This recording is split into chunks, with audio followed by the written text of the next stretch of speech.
दुःशीलो दुर्भगो वृद्धो जड़ो रोग्यधनोऽपि वा पति स्त्रीभिर्नहातव्य लोके सुभीरपातके।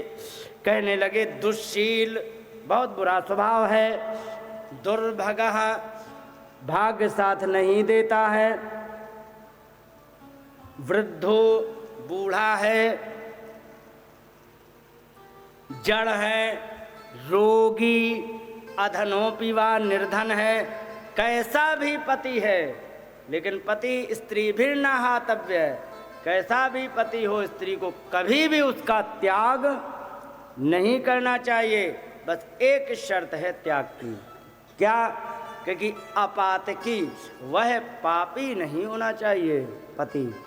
ध्यान रखो, पापी के लिए तो भगवान ने छूट दी है, पापी का त्याग कर सकते हो क्योंकि खुद तो डूबेगा, तुम्हें ले डूबेगा और तुम्हारे परिवार को भी ले डूबेगा। अपनी जान बचानी तो उसे किनारा तुम कर सकते हो, आपको कोई दोष नहीं लगेगा, पापी ना हो।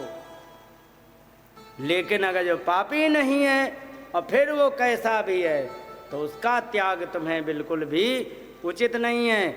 एक बात, यही बात कही है तुलसीदास जी ने, वृद्ध रोग बस जड़ धनहीना, वृद्ध रोग बस जड़ धनहीना, अंध बधिर क्रोधी अति दीना।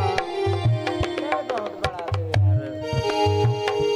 ऐसे हो पति कर किए अपमाना, ऐसे हो पति कर किए अपमाना, नारी पाव जम खुद दुख नाना, नारी पाव जम खुद दुख नाना। यहाँ पर तुलसीदास जी ने भी बिल्कुल इस श्लोक को जैसे का तैसा अनुवाद करके चौपाई लिखी है। एक बात और कह दी, एक बात और कह दी, क्या? बहुत काम की बात कही। अस्वर्ग्यम अयस्यम च फल्गु कृच्छम भयावहम जुकुप्सितम च सर्वत्र औपपत्यम कुलस्त्रियः। यहाँ पर कहा गया है कि जो स्त्री उपपति रखती है, उपपति का मतलब जिससे 7 भंवरें पड़ी हैं, जिससे समाज जानते कि इसका विवाह हुआ है, उसके अतिरिक्त यदि किसी से प्रेम भाव रखती है उसको उपपति कहते हैं। और यदि उपपति यदि स्त्री रखती है तो होता क्या है, सुनो। और ये जो श्लोक है मैंने जो देखा अपनी आँखों से 101% जैसे का तैसा फिट बैठ गया। क्या कहा? अस्वर्ग्यम, नरक की प्राप्ति होती है, अयस्यम च, सम्मान समाप्त हो जाता है, फल्गु, फल्गु माने थोड़ा सा, क्या? सुख मिलता है, थोड़ा सुख मिलता है ना। लेकिन कृच्छम भयावहम, कष्ट बहुत भयंकर प्राप्त करती है। और जुगुप्सितम, हर घर में उसकी निंदा की जाएगी, की जाएगी कि नहीं, निंदित होती है। और सर्वत्र औपपत्तम कुलस्त्रिया, और कुलवती स्त्री के लिए उपपति रखना बहुत निंदनीय कर्म है। ये लोग भी बिगड़ता है और वो लोग भी बिगड़ता है। ये भगवान ने बातें बताई। फिर यहाँ पर कहा कि गोपियों ने, अब यहाँ पूरी बात कैसे कही जा सकती है माता, ऐसे भागवत सुनाएंगे 1.5 साल लगेगा। यहाँ पर जब कहा कि आपने पति और ये सब छोड़ के आ गए कि सुनो,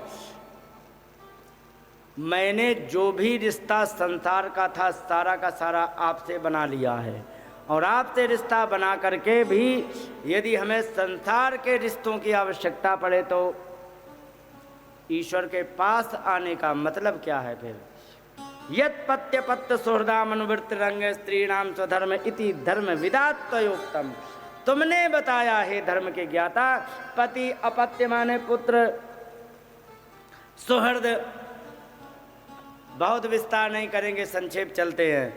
जो भी अन्य हैं, नंद सास जो भी हैं, इन सब को बताया इनकी सेवा करने। धर्म विदा त्वया उक्तम, तुमने बता दिया, ठीक है।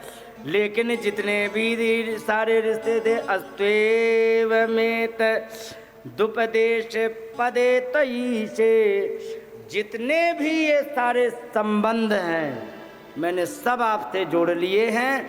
अब आपकी इच्छा है, कौन सा संबंध मुझसे जोड़ने की इच्छा रखते हैं।